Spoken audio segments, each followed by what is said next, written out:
Let's begin and daven that the zchut of our learning should help to bring home the final hostage and protect our soldiers and Am Yisrael and all of the innocents and bring an end to our war.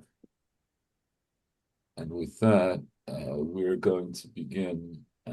So what we're doing now, I'm going to switch the screen actually. So we're going back to this Mishnah that we learned. And Michael Werner, you were the first one here, so you get to read Mishnah Nafla Alav Mapole. Well, I'll have to show up late next time then. Misha neflam alive mapolet, a suffix who sham, suffix enu sham, suffix chai, suffix met, suffix nochri, suffix Yisrael. Mefakiv alive et hagal. Metzuhu chai.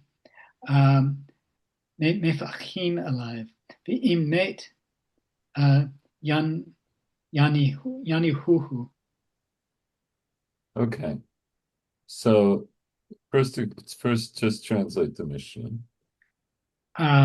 So, for somebody, if somebody who's had a mapolit has had a building collapse fall on him, where are we now? I'm sorry, that was my fault. 1 second. Um, Hold a second. mm. Here we go. Sorry. Go ahead. Somebody Uh, had. so somebody's had a mapolit fall on him. There's a doubt. There's a doubt about whether he is there or whether he isn't there. There's a doubt about whether he's alive or dead. There's a doubt about whether he is a non-Jewish or Jewish. Um, we remove the debris from him, and if we extract him alive, uh, Mitzahu means what? extract him. No, what is from the word matzah? Oh, wait, no, of course, if we find him alive, right? If we find him alive, um, we I don't remember that verb. Well, you just translated a second ago. Oh, okay. Yeah, we if we find him alive, we remove, I guess, the rest of the debris from him. And if Yeah, he's so dead, mafakrin is not literally to remove, but to what? What's the excavate. in this case it means that, but what's the literal meaning of a fakir? This is like the third time I brought it up in class. Yes. Okay, every morning you say a bracha, pokeach ivrim. Baruch Oh, atah Hashem pokeach ivrim. What does that mean, pokeach ivrim? you basically you bring him to light. You yes. No, no. No, What is no, we bring him what? to Stop before. Wait. Think before you reply. What is an iver? somebody who's blind. So what's mifakeh? What's pokeach ivrim? It gives sight to the blind. Okay, so you would think that that's what it means, but literally it means what? Brings the blind to light, illuminates the blind. Um, What's the relationship between pokeach ivrim and mefakhin alav et agal? Because you're not going to say that he brings he brings the pile of rocks to light. That's not what oh, the just uncover him, like yeah. uncover So it's to uncover. It's to reveal or to uncover. to reveal again. Okay, that's what it means. So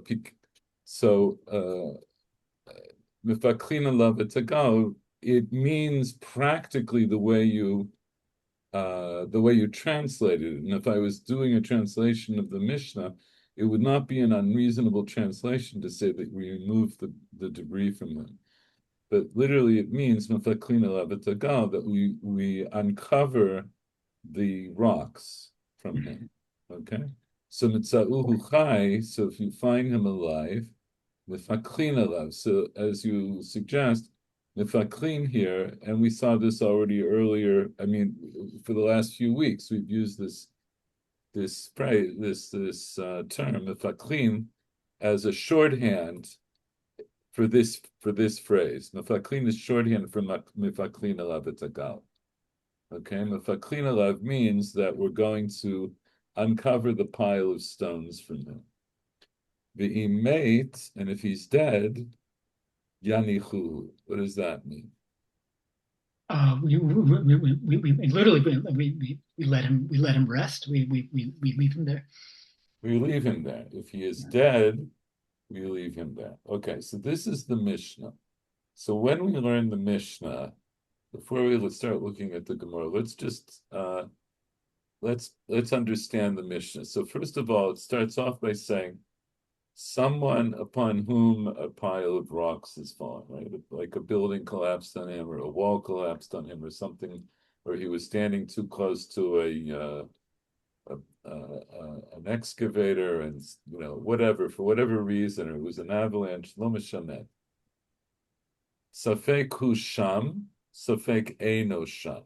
So the first clause of the Mishnah is already there's a little bit of a tension here, right? Because it just said Misha nafla alav mapole, which implies what? Implies that we know that there's somebody there, and a mapolet fell on him. But right away we qualify that and we say there's a doubt whether he is there, and there's a doubt whether he's not there. So how do we understand it? So what's the situation?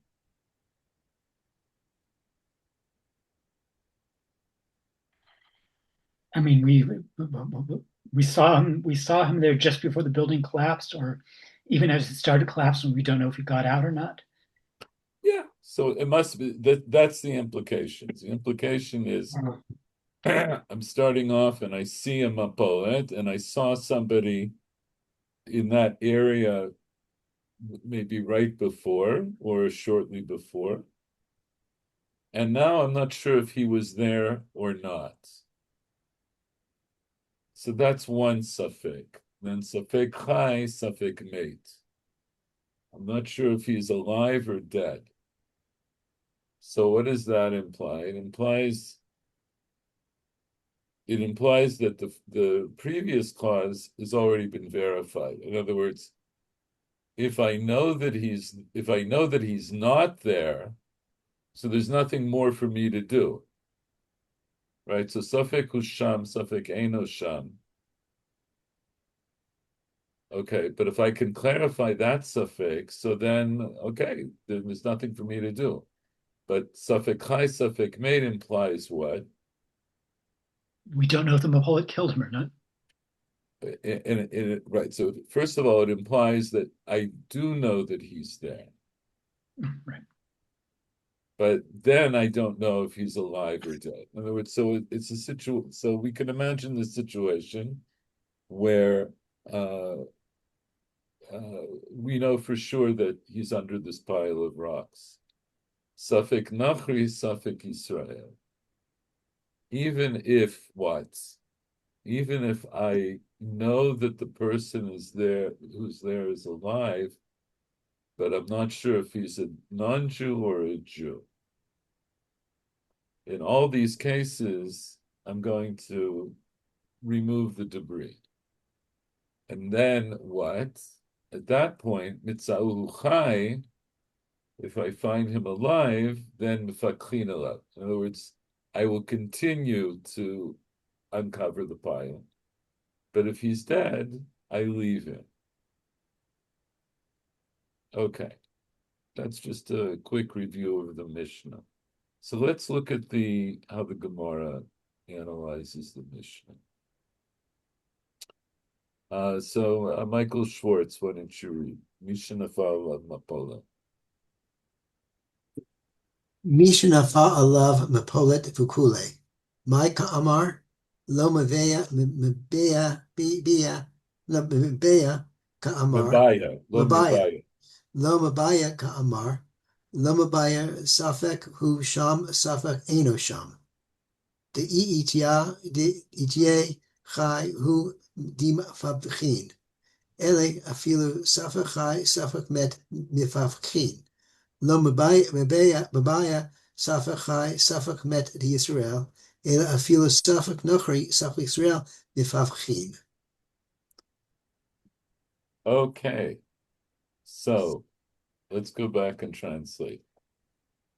Maika Amar. So what do those words mean? What is that is said? Yeah, what's being said here? So in order to understand the question a little bit better, let's see how Rashi understands the question. What does Rashi say? Maika Amar. I'll read Rashi. Kol hanisfeke diktane, my atula shmuinen. All of these doubts, right? All these cases of doubt that we learn in the Mishnah, what are they coming to teach us? So, to put it differently, why did the Mishnah have to break it down into all these sfekot? What do I gain from that? Because I could have just said, if there's a doubt that this person is alive, I have to, I have to look for him. I have to see if I can find him and save his life. But it breaks it down into various svekot. So what do I gain from that? What's being said here? So the Gemara says lo mebaye kamar. So Michael Schwartz, can you translate that? It it didn't need to say, or it wasn't necessary to say. Yes. So I'm going to stop you because that is correct. In other words, because we've seen the phrase before. Lo mebaye means I don't need. It's a Michael Werner. Still here. Fold your legs. Sit in the chair and fold your legs. Lo mebaye ka'amar. Lo mebaye means I don't need to. I not only this is true, but also this is true. It's a style of it's kind of a literary style that the Mishnah employs sometimes. So the ka'amar here means, my ka'amar, what is being said, it means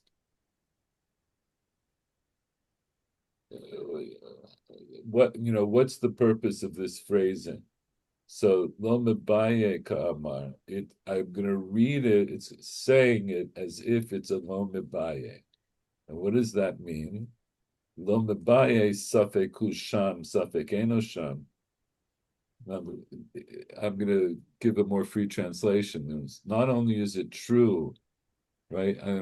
I don't even need to say that safek hu sham safek eno sham.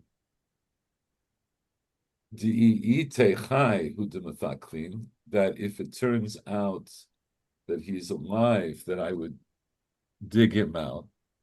Elafilu safek klai safek mate mifaklin.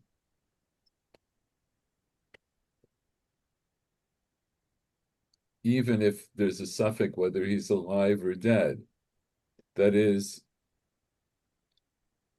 it's I'm sorry, I'm trying to think of a good way to phrase this. I should have thought this out a little bit more. But a feel of suffix klai suffix mate lo mabai suffix klai suffix mate to Israel. I wouldn't even need to say the case of suffix klai suffix mate when he's a Jew. But even if there's a suffix that he's a non-Jew, I'm going to be mifakech. So, in other words, I want to switch the screen for a second. I could have just said the last one is what it really means. Safek nachri, Safek Yisrael, and then I would say Kol Shekain Safek chai, safek meit, and kol shekain, safek usham, safek ein usham. So the lo mebaye means I'll give you a more obvious case, which in a sense, lo mebaye you could say it's like it goes without saying. Goes without saying, safek chai, safek usham, safek ein usham, that I'm going to search for him. But not only that, is safek whether he's alive or dead. I'm also going to search for him. And not only that, there's this even if I have reason to believe that he's alive, but I'm not sure if he's Jewish or not, I'm still going to search for him. So in a sense, I could have just ended up with I could have just had the last one and left the earlier ones because they're all implied. If I say Safek Nafri, Safek Yisrael, Mefaklina Lavitagal, I could have said all the other ones are implied. So the Gemara is saying is that this is just it's a style of the Mishnah to do it as a lomed baye, to say it as if it's saying it goes without saying that if there's a suffix whether he's there or not, I have to search for him. And then of course it goes without saying if there's some doubt about whether he's alive or not, I still have to go search for him. And then it would also go without saying that suffix nachri, suffix Yisrael. So I could have really started with the last one and have been done with it. So, okay, so it's not a huge chidush, but it's something that the Gemara says. The other thing is though that there's an implication in the way the Mishnah is done, the way the Mishnah is presented, that there is a logical order to our thinking. Because as we pointed out, Misha Nafla Avav Mapola, we had to modify that to say Misha Ulai Nafla Avav Mapola, right? Or I could have started off by saying Nafla Mapolet, and I'm not sure if there's somebody there or not. So that's one safek. And then at that moment, I could have said, here, I should put this more as a question. When it says Mefaklina Labetagal, what does this phrase refer back to? Because I have now essentially three clauses. I have suffix sham, suffix enosham, suffix chai, suffix mate, suffix nachri, suffix Yisrael. Then I say mefaklina lavitagal. So when am I mefakech lavitagal? In what case or in what cases? In any of these cases of doubt. Okay, and so how do you know that? Well, if we're reading them as in Mabaya, then it would be what goes out saying that. Okay, so very good. So now I understand, but with the Gemara saying lo mebaye, that's exactly that the Gemara understands the Mishnah exactly the way Michael Werner understands the Mishnah, because it's saying each case is a case unto itself, for which I am mefakech alav et agav. So in that case, I could say so I can understand the Mishnah this way, that it's giving me an order, right? This would be a logical, chronological order to uh, uh, to pursue this situation. You are witness to, let's say, a building collapsing, and you saw somebody walk into the building like 3 minutes before. So now you don't know if the person is there or not. So now I understand that suffix alone is going to tell me that I should try to uncover it. I should try to remove the rubble and see if that person who walked in is still there, so that maybe I can save his life. I could also say, I've removed the rubble, I've removed enough rubble, and now suffix chai, suffix mate, I can see the person. I removed enough rubble to see that there's somebody there, but I don't know if he's dead or alive. So I dig some more. And now I see the person. I know for sure I can see, like I can see his face, but I'm not sure if he's Jewish or not. But in any event, I have to continue to try to save his life. So, Mitzahu Chai, at that point, there is no more safek. I know for sure this person is alive, but he's still maybe stuck under some rubble. So I'm going to continue to remove the rubble in order to get him out. The imate, but if I find that he's dead, I leave him. Meaning what? I don't continue to try to dig him out anymore. Okay. So that's one way of looking at the Mishnah. I could also say that all these svekot were really simultaneous. In other words, I saw somebody walk into a building and then the building collapsed. And now I have all of these svekot. I'm not sure if he's there or not. I'm not sure if he is there, if he's alive or dead, and even if he's alive, I'm not sure if he's a Jew or a non-Jew. Excuse me. And nonetheless, I'm mefakech alav et hagal. So then I can say, so if I view them like that, I view them simultaneously.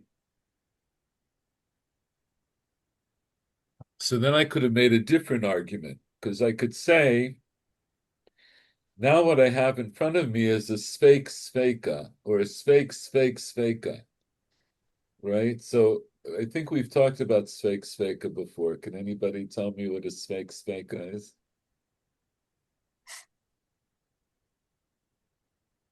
When you have a doubt of a doubt, it is, no? It's a doubt. In other words, you have two doubts. You could say either this is true or it's not true. And even if it's true, I still have another doubt that would still be in place, even if the first contention is true. So, sfeik sfeika, when it's applied to halacha, we usually say sfeik sfeika lekula. So, what's an example of a sfeik sfeika? Uh, the first thing that comes to mind is maybe not the best example. Um, um, well, actually, I'll use it because whatever. Yeah, I think it'll illustrate the point. There's a machoket rishonim about whether or not reading Torah, and we read the Torah on Shabbos, whether you need to have a kosher sefer Torah to do that.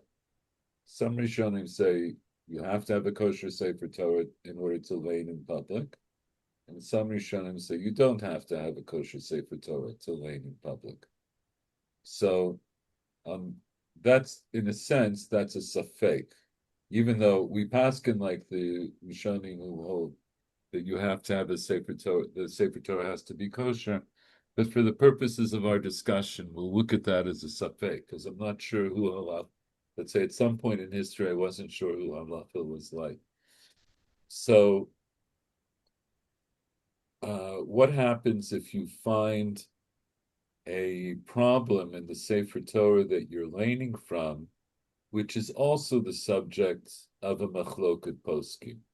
You find, let's say, a letter that's a certain shape that some poskim say is pasul, some poskim say is not pasul.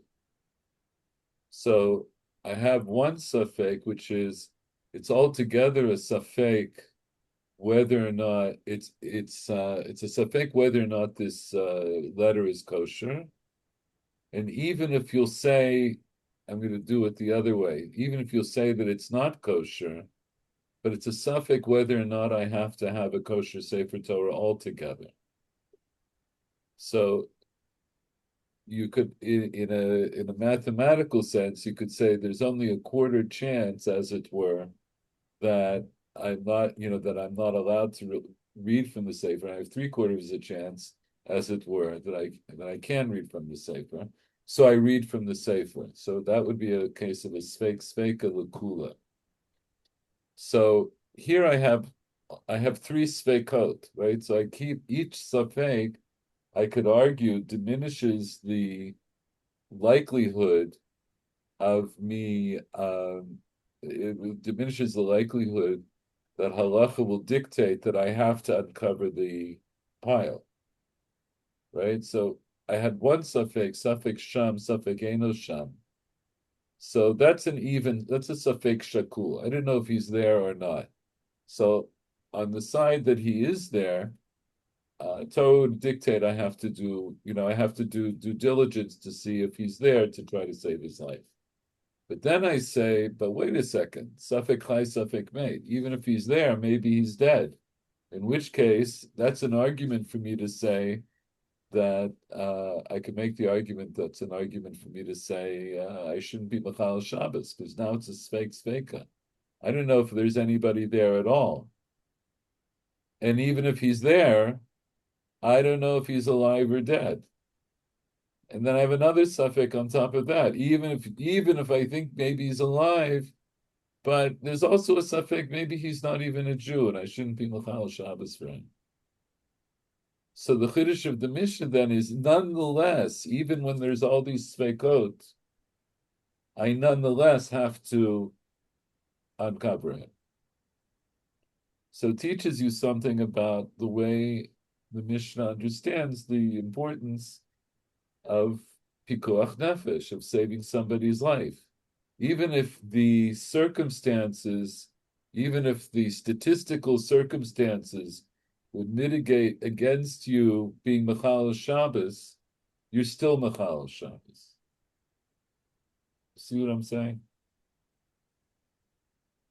So in this case, sort of when we're saying sveka lekula, the kula here would be about the restrictions of on malacha or on Shabbat. Yeah, or you could say, I've thought about this, and I think actually I know that Oskim talk about it. I didn't take a moment to look at some of the references.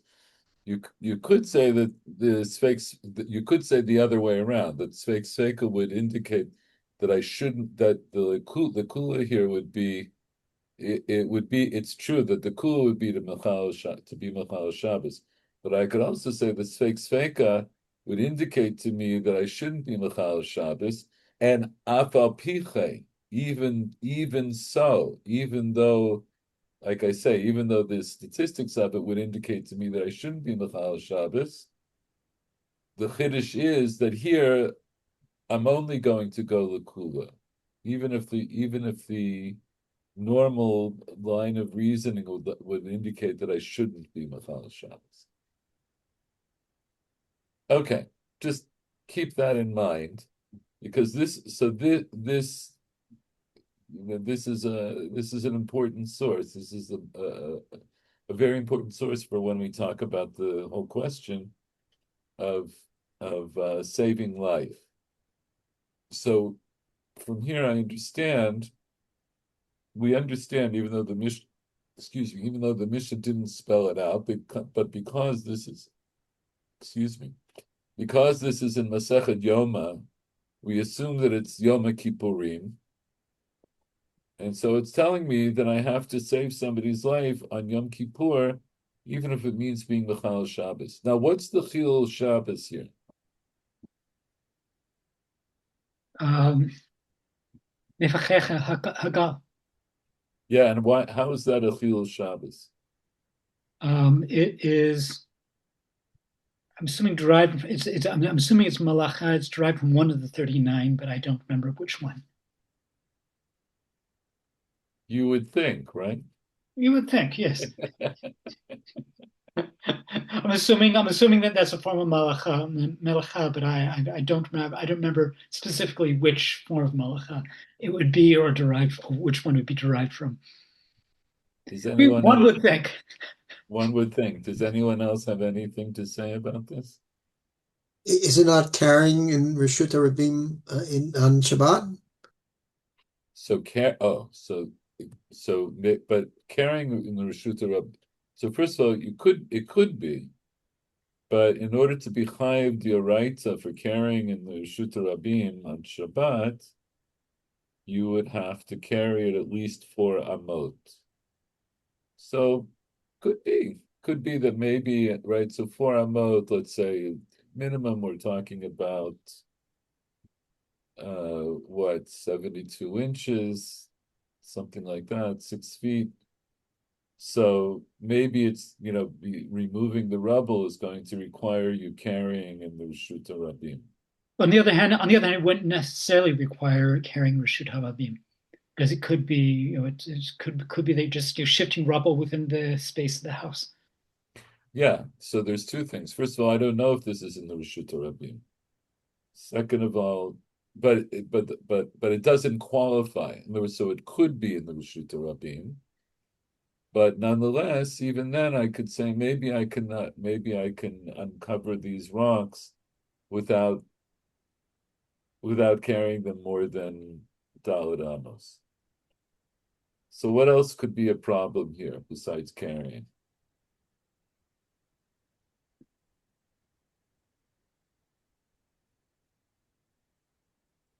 Maybe it's also related, but isn't the rubble the stones is muksa? The stones are all muktzah. The stones are all muktzah. So then it raises a question: is that an issue d'oraita or d'Rabbanan? But anything that, right? So stones, or rubble is muktzah on Shabbos because, let's say, in general, we say like stones or rocks or things like that are muktzah on Shabbos, unless you set them aside before Shabbos for a specific purpose. And they're muksa even if you've carved them. I mean, even if they've been cut to put in a building. Yes, because in other words, until the building collapsed, they were part of the building. And now apparently it collapsed on Yom Kippur, let's say Yom Kippur and Shabbos. So before Shabbos, they were in a different state, in which case, in that state, muktzah was kind of irrelevant because you can't really move the building unless whatever. This building apparently you could, but you didn't know that. But the rubble as it appears on Shabbos is something that is muktzah because these pieces of rubble were not designated for any specific purpose before Shabbos, so they become muktzah. So that, at a minimum, that has to be one of the problems that we're saying that we overcome. Could also be a problem of digging, which would actually be an Isur D'Oraita. You're not allowed to dig in the earth on Shabbos, and maybe this is. So digging would be like plowing, or is it its own? Digging and plowing are the same for this, or the same halacha. Okay, so, but let's keep this in mind about the specific case. Nonetheless, we're going to derive from here that it means that you can be Machal Shabbos, Machal Yom Kippur, in order to save somebody's life. And now I find out I can do it even when there are a number of sfeikot that are involved, which would indicate to me that maybe I shouldn't be Machal Shabbos. So even in the face of various sfeikot, I learned from here that I have to try to save somebody's life. Okay, so let's go back to the Gemara.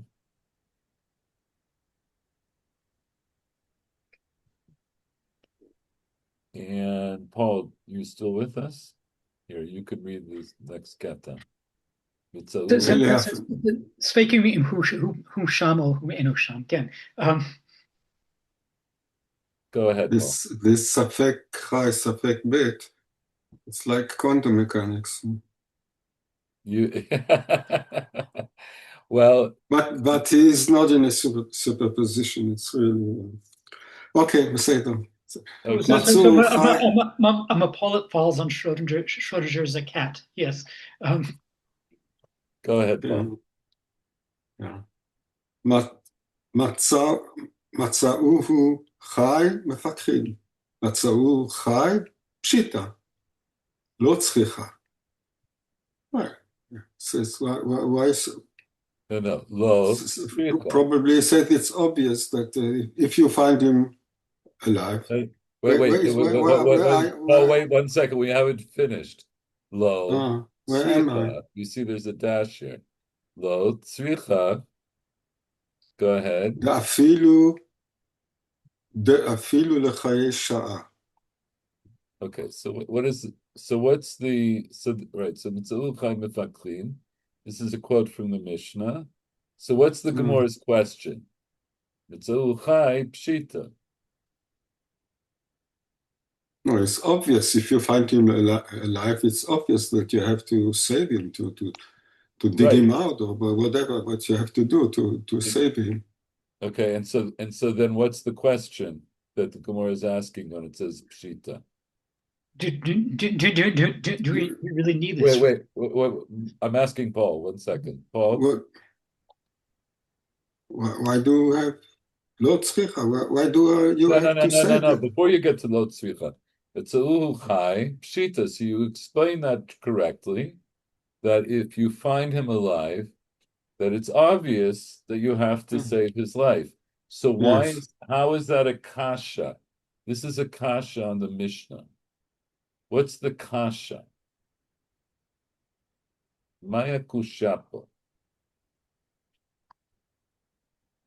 Why did they say that at all? It was obvious. Exactly. If it's obvious, then I don't need to say it. Why was it included in the Mishnah altogether?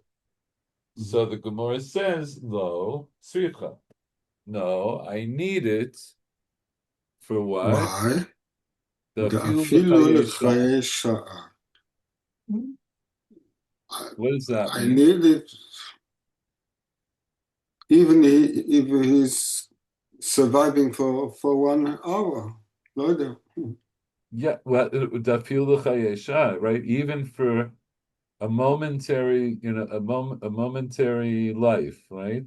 Shah doesn't necessarily mean an hour, it means any period of time, right? Shah is a kind of a general term, right?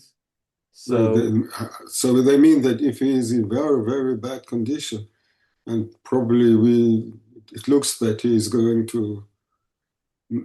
not going to make it, nevertheless you have to dig him out, to help him, to keep him alive.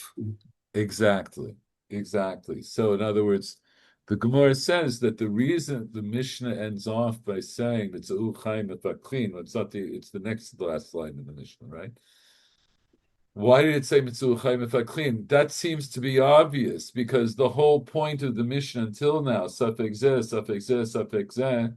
Mefaklin alav et agal. So why am I being Mefakech et agal? Obviously to save his life. So Mitzu Chai, if I find him alive, obviously I'm Mefaklin et alav et agal. Why did the Mishnah say Mitzu Chai Mefaklin alav? Why did the Mishnah say it? So it tells me, so it's as if it's a ribui. It's adding in something it's not obvious.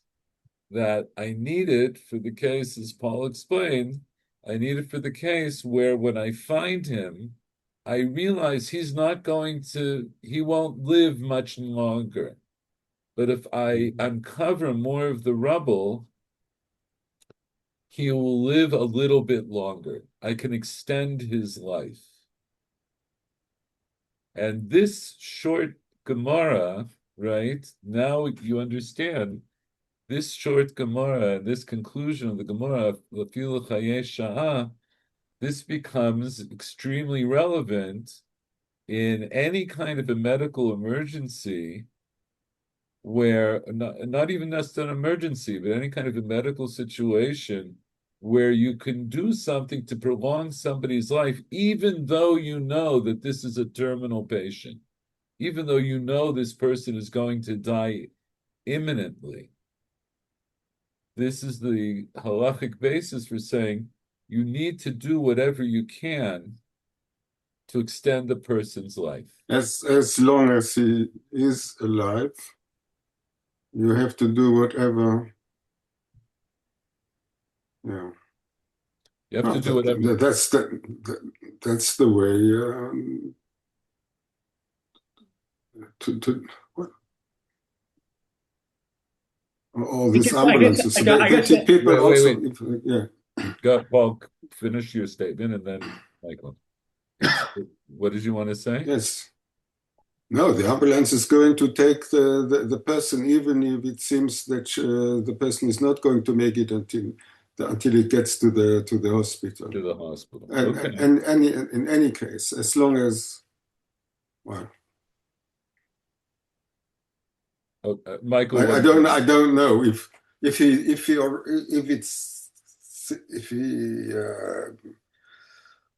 passed away, that I don't know if the ambulance would take him or not take him. They live in the home. I don't know what they do. Well, if a person's already dead, Yes. if a person's already dead, will the ambulance take him on Shabbat? Then Yeah. maybe yes, but not in order to save his life, but that may be for other reasons. But Michael Werner, what did you want to say? I suppose that, I mean, this is not a question that we can really address here, but the question in these sorts of situations is, what do we mean by high? So what Yes, do you of mean course. by your question? What do I mean by my question? Yes. What are you trying? I mean, What are you getting at? even in the narrow case of Mopolet, okay, there's somebody there, and he could be considered dead for some purposes and alive for other purposes. Okay, so stop. So what you're asking is how do we define death? But, right. Yes. That's the question that you're raising. Yes. Okay. Or for that matter, I mean, or the contrary question: how do we define being alive? Right. So the two are obviously related, right? And this is a question that the Gemara is going to address a little bit further on, but it's just as well that you bring it up now. So we're assuming when the Gemara says "Tafil l'chayesh sha'ah," we assume that we know what the signs of life are. We assume that we know how to determine that somebody is alive or dead. And in this person that we find him, we know that he's alive now, but we know from the circumstances, it could be somebody who was shot in the head. I mean, and maybe not in the sense, whatever. He was shot in a certain place where he's bleeding out. Maybe it doesn't, wherever it is. I'm not a doctor, but you can think of different scenarios. He's bleeding out. In other words, I'm shifting the case a little bit. We don't have to talk only about Mefaklina Labetagal because Mefaklina Labetagal is essentially it's an archetype, right? In other words, it means any time that you find a person whose life is in danger, and you're right. So that's why we talk about all the svekot. So the mapolet is one example. But what if it's a person who has cancer and they need chemotherapy, right? And to what extent am I going to give them chemotherapy? What if it's, a person who, I don't know, I mean, there are any number of medical situations that can come up where a person's life is in imminent danger. Now, how imminent? It'll depend on the circumstances, right? So the question is, to what degree am I obliged to keep them alive, even when it comes to being Mechal Shabbos, right? And Kol Sheken if it's not Shabbos, right? So in other words, this idea of Chayei Sha'ah becomes now a concept that we have to bear in mind. That there's Chazal is saying, I see this from the Mishnah, that the Mishnah is telling me that I have to go out of my way to keep somebody alive, even if I know they're going to only, they're only going to breathe for another 3 or 4 minutes. I still have to keep them alive. So But I can imagine that there may be other principles that would override this. For example, I'm assuming there's a prohibition on inflicting pain needlessly. So if we're just gonna leave something in a world you're of assuming a lot here. no, man, I'm assuming, but you brought up the issue about this maps onto all kinds of medical issues, and so if we bring up like medical issues, then we're getting to then we can't then we think about these other questions. Okay, so I want you to leave it at that. And so yes, there may be mitigating factors. There may be other factors that Mitigating or even will overriding factors. that may be overriding factors. So I'll give you uh um uh you know what? I'll give you the citation next week, but the Gemara says elsewhere that the Gemara talks about a goses. So a goses is this category of a person who is imminently dying, who's on the verge of dying. And one of the halachot about goses is you're not allowed to move them because of the fear that moving them may hasten their death. Right? So there's an idea that just like this Gemara says, afilu chayesha, this argues for doing whatever you can to keep a person alive. But I have another source that tells me that you're not allowed to do something that will hasten someone's death, that will bring about somebody's death earlier than if you didn't do anything. And these two concepts can conflict in real life. In real life, in other words, when you're confronted with actual medical issues, you have this problem, and this is it maybe it's always been a problem, but it's especially a problem because of the miracles of modern medicine. And we'll talk. I'm not going to go into it, but you can imagine cases. Just to throw out one case, if somebody, for whatever reason, stopped breathing, but we were able to put him on a ventilator, Yeah, ECMO. right? Right. There's a machine that you can attach them to that essentially keeps them breathing. So the question is, how long do you keep them on that machine? In other words, do you have to keep them on that machine indefinitely?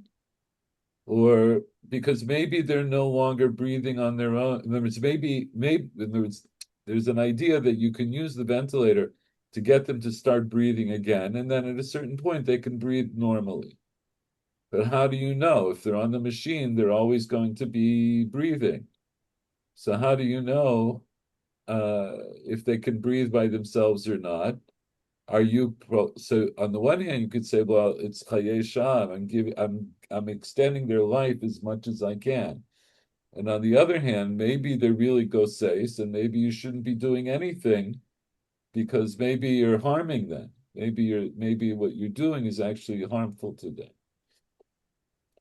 I'm not going to go into these now, but we will go into them because I want to get to a little bit further on in the Gemara, so you see more of how the Gemara deals with the question that Michael Werner raised, which is essentially, how do you know when somebody's dead? We don't know. So at this point, we don't know. The mission didn't define this for us. So sometimes you have to help somebody who, not that he is in danger to die, but let's say if he is badly wounded, that you bring him quickly to the hospital, they can save his leg. But if you leave him there, he will lose it, but he still will stay alive. So yes, there are. Yes, there are cases in between, right? It's not necessarily only a matter of life and death, but maybe there's a matter of, prolonging, the general well-being of the person. So hold on to those questions. Let's read a little bit further now in the Gemara. And Michael Werner, I think it's your turn from here. The mates. The imate Yanihuhu. Haname Pshita. Okay, stop. So what did you read? What translate what you If he's said? if he's dead, we leave him. But this is obvious. Why? It would seem the Gemara wouldn't need to say this. Right, that the mission doesn't need to say it. The Mishnah doesn't need to say right, this. right. So the Mishnah said, "Mitzahu chai mefaklin alav, mitzahu mate, right? Mitzahu mate, yanichuhu.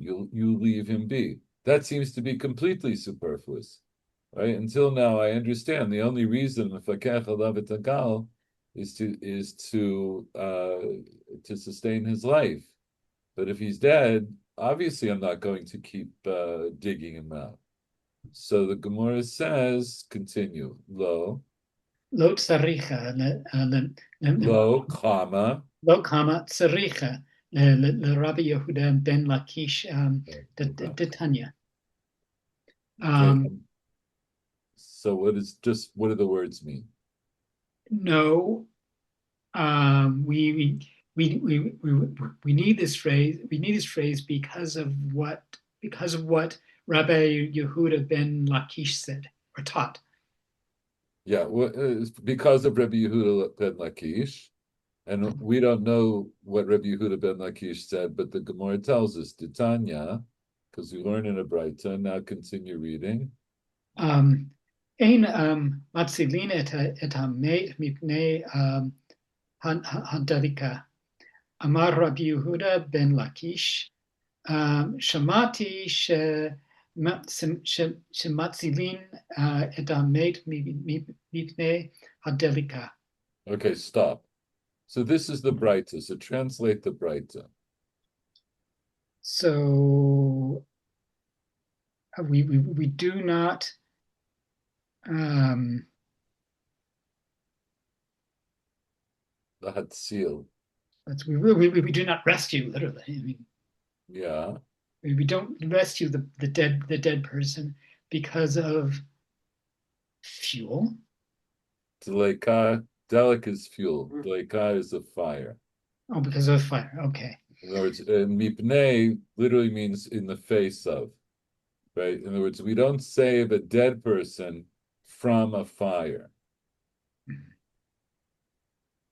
Okay, so stop. What is that? What's the situation? Ein matzilin mipnei adleka. So there's a fire, and then the question is whether you save the corpse, whether you save the dead person from being burnt in the fire. Very good. And when did this happen? This dleka? It doesn't. Shabbat. Oh, Shabbat, right? Shabbat or Yom Kippur. I mean, right. So in other words, during the week I can save him, but it's on Shabbos. So the Tanakama says, "Ein matzilin like." In other words, you're not going to do anything to save a corpse from being burnt in a fire, right? So a fire broke out on Shabbos, and there was a dead person in the room. You don't do anything to save the dead person on Shabbos. Amar Rabbi Yehuda ben Lakish, but what did Rabbi Yehuda ben Lakish say? I heard that I heard that in fact you do save a dead person because of a fire. Okay. So now stop. This sounds like this could be an argument against cremation. Stop. Hanami pshita lo tzricha Rabbi Yehuda ben Lakish. Our Mishnah said if a person is dead, you leave him be. Right? The person who was under this mapolet, you finally get to the point where you know for sure the person is dead, you leave him be, and you're not mechal Shabbos to dig him out further, and it's to save the corpse. So the Gemara said, that's obvious. I didn't need the Mishnah to tell me that I stopped digging on Shabbos to save a corpse, right? He's a corpse. Obviously, I don't do anything. So the Gemara says, no, I need it because of Rabbi Yehuda ben Lakish. So what did I learn about Rabbi Yehuda ben Lakish that would tell me that I need the Mishnah? The Gemara's argument is the whole reason that the Mishnah put in these words, the mate Yanichuhu, it's not obvious because of Rabbi Yehuda ben Lakish. So, I mean, I guess if we're going to apply this to Mapullet, we'd say like there's a situation where the integrity of the body would be compromised or lost altogether, then we dig it out. So if there's a situation like a fire or something like a fire, that would. Well, I don't think you have to focus so much on the fire. What's the halachic point? The halachic point is that to save something from a fire on Shabbos may entail chilul Shabbat, right? So I also have now a corpse who's underneath a pile of rocks, and we already said that removing him from the rocks entails chilul Shabbat.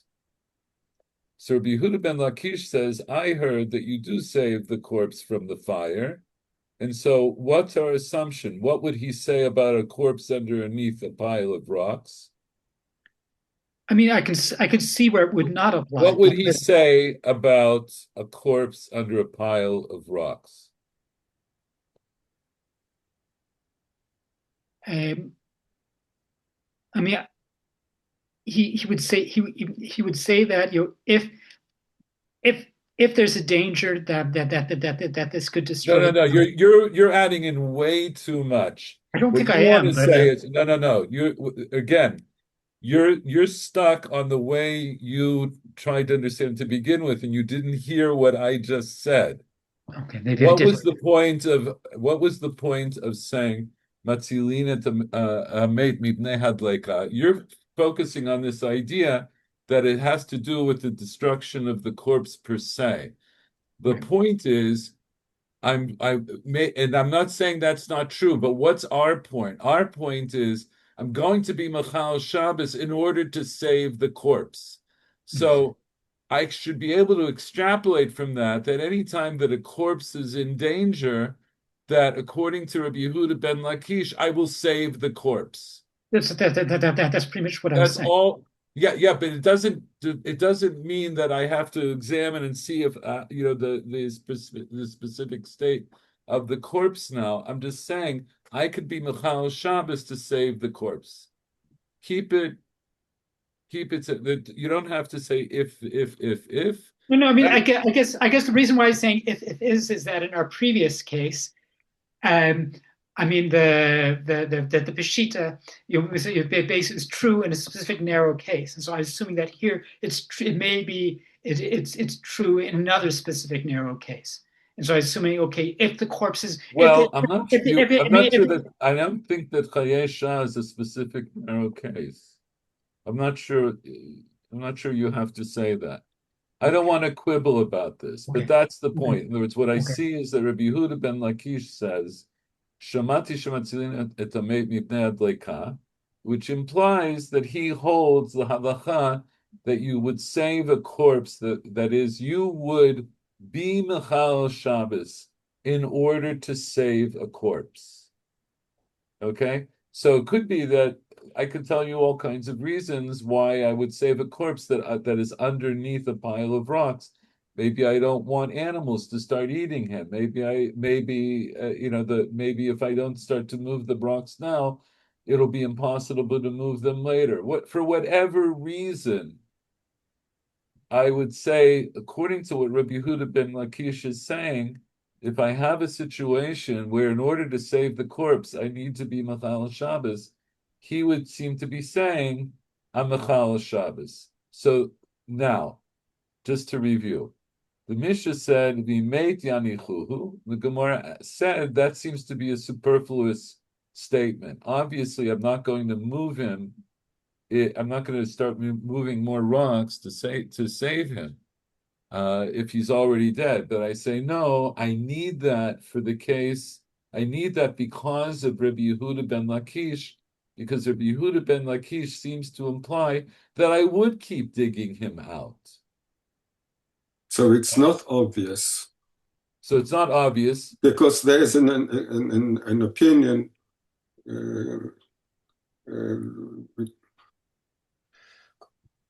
opinion contraire. There's an opinion. Right, a contrary opinion. Opinion, yes. Okay, so now let's see what the Gemara says about this. So in other words, so the question is, when the Gemara says, Hanami Pshita Lo Tzricha, I need the Mishnah to say this because of Rabbi Yehuda ben Lakish. That what? That in other words, either at this point you think maybe the Mishnah is telling me that we don't hold like Rabbi Yehuda ben Lakish, or maybe the Mishnah is here to tell me because it doesn't qualify who said it. Maybe it's telling me that this Mishnah goes even according to Rabbi Yehuda ben Lakish. Even according to Rabbi Yehuda ben Lakish, in the case of the Mapolet, I'm still going to let him stay. I'm still not going to be Machal Shabbos for him. So what would be the argument for that? So Michael Schwartz, the Filu, right? So that the Mishnah ended with these. The Braita ended with these words: "Shemati shematzilin tameitni bnei adeka." So now the Gemara continues. You should read, and yeah, go ahead. Afilu Rabbi Yehuda ben Lachish lo ka'amar ele mitoch she'adam bahul al meto ilo sharet le ati lekiboi boe. Aval hacha ilo sharet le ma'id le leme'abad. Okay, so do your best to translate this. Okay, so even Rabbi Yehuda ben Lachish wouldn't say this. Didn't Lokama. He didn't say. He didn't say this. Only mitoch adam in the within a that a man. Mitoch here would mean because. Oh, because that a man the bahul almeto. I'm not sure what bahul means. Would be like agitated or like nivhalti, like I'm. Okay. So only because the man is agitated on the corpse. Ilo sharit le ate lechabuye. No, Imlo Sharet is not coming to put out the fire, but Sharet, I don't know. Here. Okay, so sharet is in Aramaic. It's lahatir. Imlo hitarta lo. So if he's not permitted to put out, he'll be agitated if he's not permitted to put out the fire. No, not exactly. Ilo sharit le. If you didn't make permissible to him, what does Rabbi Yehuda ben Lakish say is permissible? Permissible to put out. To save the corpse from the fire. To save the corpse. To save the corpse from the fire. Right? So if you didn't allow him, and it's like, according, right? Now if you don't allow him, he's going to come to he's going to come out. Then what? Go ahead. He's going to come to put out the fire. He'll come to put out the fire. So the Gemara is saying, what's the reasoning of Rabbi Yehuda ben Lakish? Why do you save the corpse mibnei hadleka? Because it's a fire. It's something that's that the person who's there on the spot, he's afraid it's going to spread, and his corpse is going to be entirely consumed in a few minutes. So if you don't allow him to move the corpse, I should also explain something. A corpse on Shabbos is also muktzah. You're not really allowed to do anything with the corpse on Shabbos. Famously, there's a story in the Gemara in Shabbos about what happened when David HaMelech died on Shabbos, and his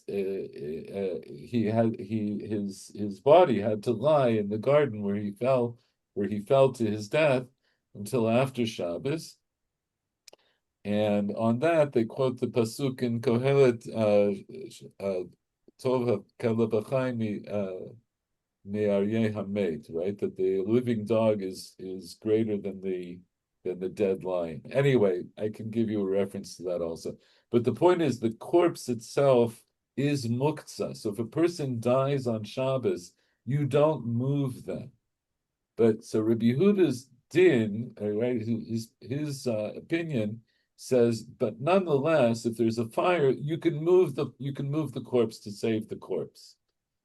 So you might think that he would have also said, in the case of the mate that was under the mapolet, maybe you can also be Machal Shabbos to save that corpse. So now the Gemara says, actually, Afilu Rabbi Yehuda, even Rabbi Yehuda, he didn't say his opinion about saving the corpse because of the fire, except that the person who wants to save him will be so excited and overcome by the circumstance that if you don't allow him to move the corpse, in order to save the corpse, he'll put out the fire, which is an actual Isur D'Oraita. And so Rabbi Yehuda ben Lakish says, in that case, I say Matzilina to make Mibnei Adleika. Aval Hacha, now Michael Schwartz continued. Although here, in the case of the Mopelet, if he's not permitted to mefakeach the gal, what is there going to happen? What is there that will happen? What will literally my it le'lemabad ma yesh lo la'asot? What is there for him to do? So there's no parallel to putting out the fire, basically. So, okay. So now we see that there's a difference, right? So there's a difference in the cases which Michael Werner to some degree anticipated, even though I came down on him for it. But there is a right? We have to understand in the Havamina, in the original understanding of the Gemara, they say, I need the Mishnah to tell me, Imeit Yanichu. I need to tell me that because I learned Rabbi Yehuda ben Lakish, and I might have extrapolated from Rabbi Yehuda ben Lakish that he would hold that you do continue digging out the corpse even on Shabbos, because he says you can move the corpse away from a fire. So I might think that would also, that same reasoning that I could be Machal Shabbos in order to save a corpse, that would apply here also. But the truth is, no. In other words, the Mishnah that says Imeit Yanichu, even Rabbi Yehuda ben Lakish will agree with this Mishnah. Because the reason that he said Matzilina to make Mibnei Adleika is because of the Adam Bahu, right? Because the person who wants to save the corpse is going to be so agitated or upset about the situation, he won't be thinking, and he'll put out the fire in order to keep the corpse, in order to save the corpse. But here, there's nothing for him to do. In other words, even if he continues taking the rocks away, the corpse is going to be there whether he takes the rocks away or not. So even though I introduced another possibility, which maybe he'll get eaten by animals, but for that, I could say to stay by the corpse until after Shabbos and then take him in. So the point is, the conclusion of the Gemara here is, Imeit Yanichuhu, if he's dead, you leave him under the pile of rocks on Shabbos, according to everyone, even according to Rabbi Yehuda ben Lakish, even though in the case of the corpse that's near a fire, Rabbi Yehuda ben Lakish is matir to remove the corpse. here, even Rabbi Yehuda ben Lakish will not be matir to remove the corpse. So at this point in the Gemara, we've essentially gone through all the words of the Mishnah, all the different parts of the Mishnah. The Gemara is now going to go on and bring a Braita, and this Braita is going to elucidate a little bit more of the Mishnah.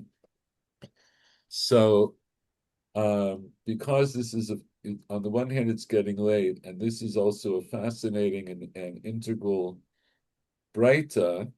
What we're going to do is we're going to read it, and we'll discuss it more next time. So, Paul, why don't you read Tanu Rabbanan? תנו רבנן, עד היכן הוא בודק? עד חותמו. אוקיי. ויש אומרים עד ליבו. בדק ומצא עליונים מתים, לא יאמר כבר מתו התחתונים. מעשה שהיה ומצאו עליונים מתים ותחתונים חיים. Okay, so that's the question, is he dead or is he not dead?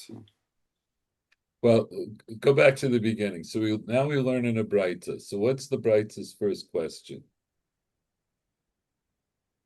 The question is, well, if you find him dead. No. How far do you check that he's dead? Oh, right. You didn't find him dead. But what did the Mishnah say? The Mishnah says, "Mefachlin alav et hagal." So what's the question? Ad heichan hu bodek? How much do you dig out? Maybe he looks dead, but maybe he's half dead. Or... Right. Maybe when are you sure? When are you sure that he is dead? Right. So right. So the little. How much do you have to dig out to be sure that he is dead? Right. Right. Until when? Until where do you check to see if he's alive or dead? So the Tanakama says ad chotmo. Until his nose. Until you get to his nose to see if he's breathing. Okay, so presumably, why do you check till his nose? Because then you can check to see if he's still breathing. Yesh omrim ad libo. Yes, and there's somebody say no. You have to dig him out until you get to his heart. Right. Well, remember. And we'll talk more about this, but bear in mind, when you're digging out this person from a pile of rocks, it could be they're so completely covered that when you start to dig, you don't know if you're going to find his feet, or you find his head, or you'll find his arm. You don't know what part of the body you're going to find first, right? So according to the Tanakama, if you find the nose first, you don't have to check more than that to determine if he's alive or dead.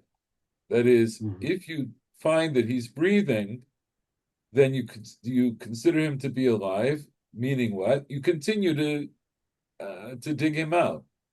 And the Yeshomrin hold, you checked until his heart. So meaning you only check until you find, if you happen to find the heart first, and the heart's not beating, then you stop. You don't dig him out anymore. But if the heart's still beating, then you have to still dig him out. This is presumably before presumably CPR or anything like it was not a. It's not even relevant whether you have CPR. No, it's not relevant. You're saying that as a kind of a clever statement, but it's not. It's actually not. It's not so applicable. In other words, you check the heart, see if it's beating or not. But if it's not beating, and you can actually get it beating again, then that would be. No. But what's the point? You're assuming something here. Okay, I guess I'm. No. But and again, we'll go into it a little bit later, and I'm not. I want to point out, because you're bringing it up.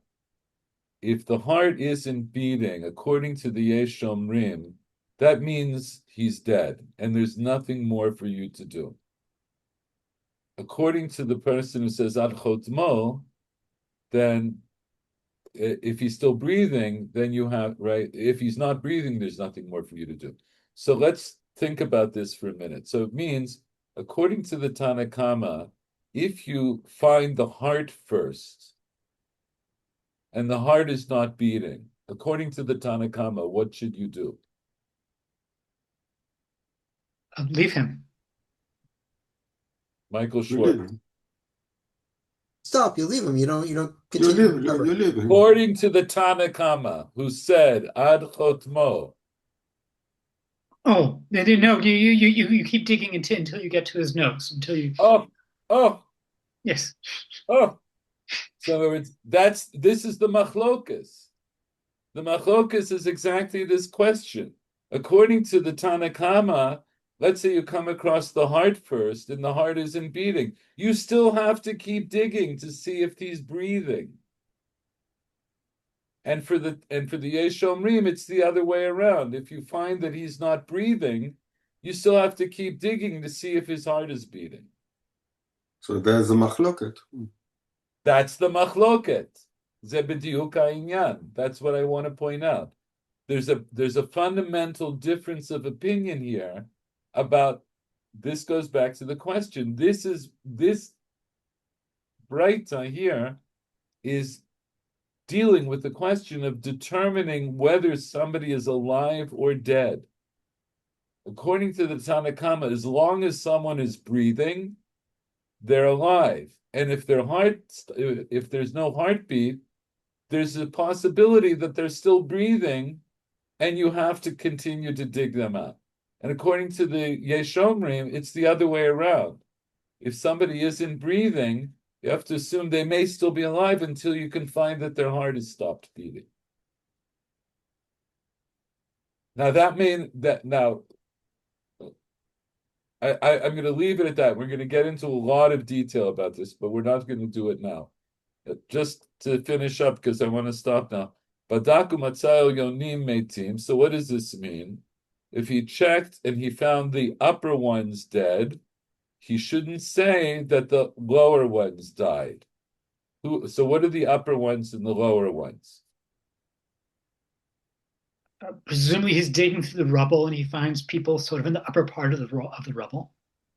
No. And Yeah. the lower Upper ones part would of the be people body, who are- the body. and the lower ones would be people who are buried deeper in the rubble. So That'd be my yeah. So no. Yeah. So yes, you're correct, right? If he checks and he finds upper ones who had died, he shouldn't say that the ones who are lowered have already died. In other words, here we're talking about a case where more than one person was in a building, let's say, that collapsed. And maybe it was a building that had several stories, and you start on the top, and you see that all the people in the first story have, the top story have died. You don't assume that everybody below them has died. Maseh haya, and there was actually a case, there was a case, Matsu el Yoni Meitim, where they found that the upper ones had died, and the lower ones were still alive. And I'm not any expert on disasters, but I know that this is true, right? When a building collapses, it doesn't necessarily mean that everybody in the building has died, and it doesn't necessarily mean that the people on the bottom were crushed more than the people on top, right? Because it could have fallen in a particular way, and people could be trapped underneath rubble and still be alive. there could be a miklat. So, 1 second.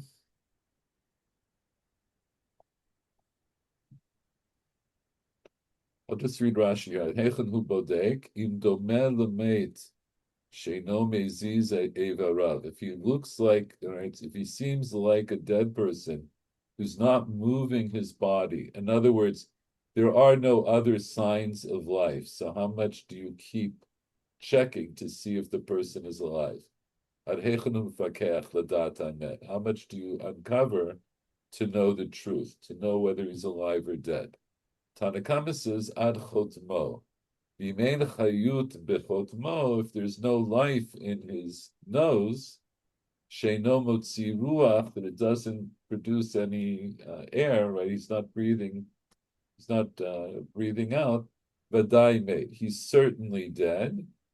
V'yanichuhu, and then you leave him. Right. So this is in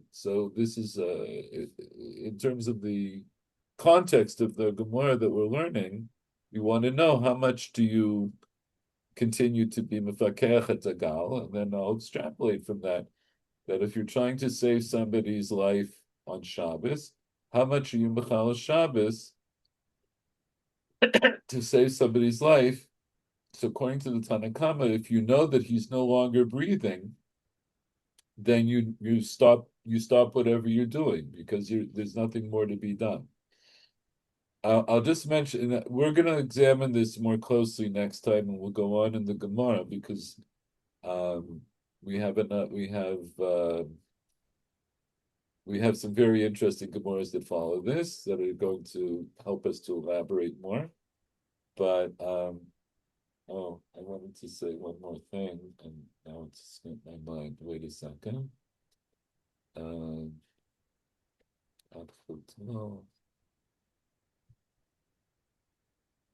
Oh, I can't remember. It's okay. I'm sure it'll come up next time. Yeah, in any event, this Gemara, so you see what I'm saying though, this Gemara here, which we haven't finished yet, so I don't want you to draw too many conclusions, but the things that we're looking at now are really essential. They're integral pieces of information, integral parts of the discussion about end-of-life issues. So what we learned tonight is that we have this idea that you can be Machal Shabbos in order to extend somebody's life even for a short time. And now we've also learned that in terms of I know what I was going to say. In terms of determining death. So Michael Werner mentioned something earlier, which I just want to mention, and we'll go into it more as we continue. That somebody could have somebody could have certain signs of death or certain signs of life, and how do you know when somebody is absolutely dead? So that's what this Braita here is dealing with, but we would need to know for halachic purposes when somebody is dead. In the context that we're learning, the halachic purpose is whether or not we're going to be Machal Shabbos for that person. But there are other implications to know if somebody's alive or dead. So, for example, if you're a Kohen and you're in the same room or in the same building as a dead person, so you're not allowed to be there. So that would be one thing. Another thing would be, let's say, if the person, let's say this person was about to give his wife a get, but he died first. So there may be implications for the wife and for the inheritance. In other words, death. In order to knowing when somebody is alive or dead has different implications in halacha. For right now, our only concern is he alive or dead for the purposes of being Machal Shabbos. But we'll get into some of the other ones as we go. All right. Enough of that. Any last questions or comments? Okay. Thank you all for coming. And hopefully I'll next week. Yeah. Chanukah. So I'm still planning to give shir, assuming that at least one of you can come. But I figure by then everybody will have lit their candles, had a sifkani or two, or latkes, or mashaloyeh, and we can do it. Okay. I'll see you.